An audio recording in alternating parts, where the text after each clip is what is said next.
কালো টাকা সাদা।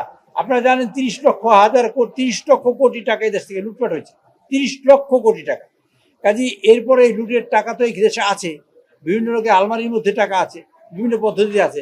কাজে এই কালো টাকা সাদা করার সুযোগ দেওয়া যাবে না যে আমি 10% টাকা দিয়ে হালাল করে ফেললাম আমার 50 কোটি টাকা, যাতে না হয় সেই ব্যবস্থায় কার্যক্রম শুরু হয়েছে। সুতরাং আজকের সংসদে অত্যন্ত গুরুত্বপূর্ণ কিছু বিষয় আলোচনা হয়েছে।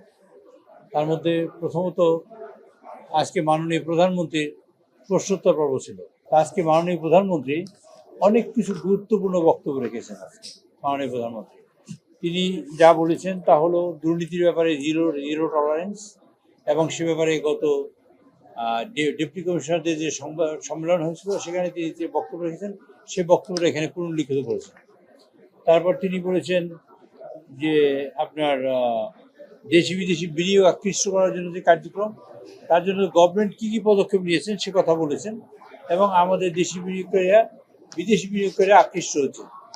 কারিগরি মাদ্রাসায় আমরা ফ্রি ওয়াইফাই চালু করেছি 2336টি এবং 8232টি মাদ্রাসা, মোট এতগুলো জায়গায় আমরা কারিগরি ওয়াইফাই ফ্রি ওয়াইফাই চালু করা হয়েছে, এবং পর্যায়ক্রমে সমগ্র বাংলাদেশে সকল শিক্ষা প্রতিষ্ঠানে এটা চালু করা হবে। তিনি আরও বলেছেন যে যারা এখন আমাদের ফ্রিল্যান্সিং করেন এরকম প্রায় 5 লক্ষ মানুষকে ট্রেনিং দেওয়ার ব্যবস্থা করবেন এবং পেপ্যালের ব্যবস্থা করবেন, যাতে তারা সহজে এই দেশে টাকা নিয়ে আসতে পারে।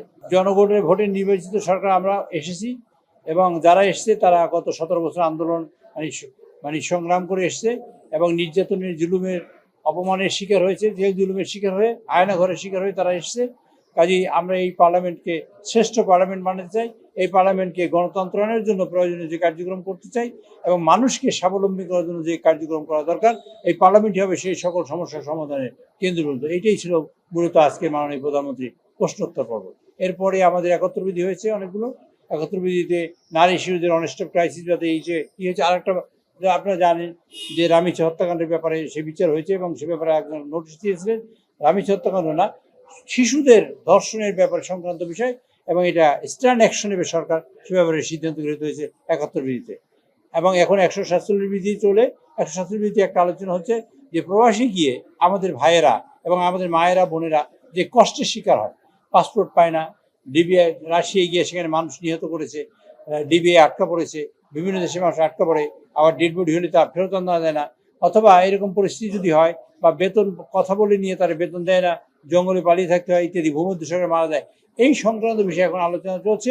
এবং আমরা একটা এবং সরকারি দল বিরোধী দল মিলে প্রায় 1.5 ঘন্টা আমরা আলোচনা করব, এবং এই সমস্যাটার সমাধানের ক্ষেত্রে কী কী প্রস্তাব আসে সেই প্রস্তাব বাস্তবায়নের জন্য সরকার দৃঢ় প্রতিজ্ঞ, এবং এই দেশের বিদেশি যারা আছে বিশেষ করে তাদের ব্যাপারে যাতে কল্যাণকামী হতে পারে এবং কল্যাণমুখী হতে পারে, এবং তারা যেন বিপদগ্রস্ত না হয়, সমস্যার সম্মুখীন না হয়, সহজে পাসপোর্ট পায়, এবং বিদেশি এমবেসিগুলো যেন তাদের সাহায্য করে, সেই ব্যাপারে কার্যকর ব্যবস্থা গ্রহণ করার জন্য আজকে এই আলোচনা। মানি না মানবো না, এই মাসের বাজেট গরিব মারার বাজেট, কিন্তু সেই বাজেটের আন্ডারই থাকে তারা, এবং সবাই ট্যাক্স দিয়ে আমরা দিয়ে করি। বাজেট বড় হবে, আমরা কৃষি কার্ড দেবো, সে তেলে 1 লক্ষ কোটি টাকার মতো ভর্তুকি দেওয়া হয়েছে এই তেলে, এই বছর মাত্র কয়েকদিনে। এই ভর্তুকিটা কোথা থেকে আসবে? আমরাই দেবো, কারণ এই দেশে মানুষকে ইজ রাখার জন্য আমরা 10% তেলের দাম বাড়িয়েছি, ট্রান্সপোর্ট 64% দাম বাড়াবার চেষ্টা করেছে।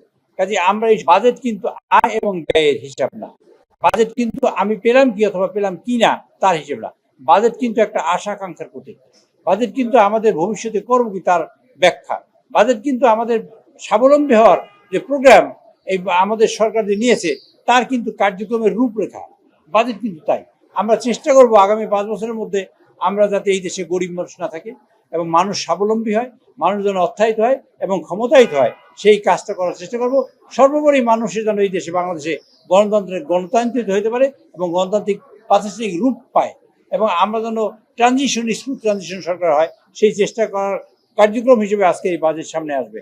আমরা কিছু মানুষ যারা সচ্ছল তারা ট্যাক্স দেবো, আর যারা অসচ্ছল মানুষ তারা সেই সম্পদ ভোগ করবে। যেমন ধরুন আপনার বাচ্চা স্কুলে যায়, সেই স্কুলের শিক্ষকের বেতন কিন্তু সরকার দেয়, এটা কিন্তু আমাদের বাজেটের টাকা থেকে আসে।